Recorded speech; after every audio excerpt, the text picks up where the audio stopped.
Thank you, Chairman Addis. My name is Alejandra Serna, and I'm the Director of the Idaho Center for Fiscal Policy. And thank you for this opportunity to present some information and considerations on the bill before you.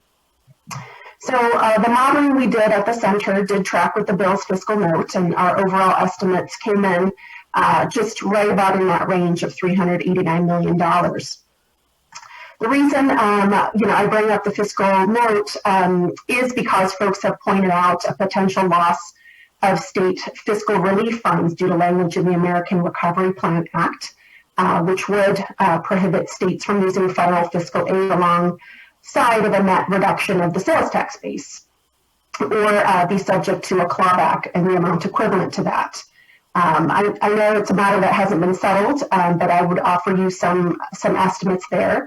So of the $1.2 billion currently set aside for Idaho through this federal fiscal aid, clawback in the amount that HB332's cost would be could reduce Idaho's allocation by about a third to about $800 million.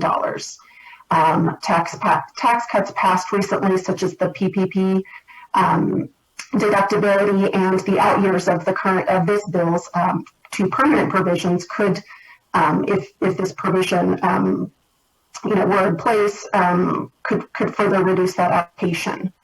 So I know that this is a matter still of discussion and potential controversy. However, the Treasury has not issued guidelines on how these particular cases will be handled, and other states have hit pause on making big tax changes in order to receive more guidance about this.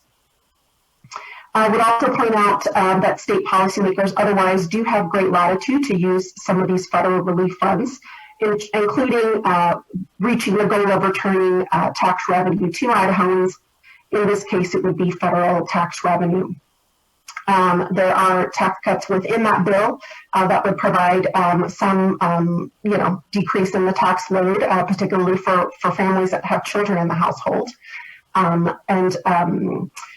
However, House Bill 332's tax benefits are not particularly targeted in that way to people who have felt the brunt of the hardship over the last year. And one final additional consideration on this bill is extending the life of the tax relief fund itself.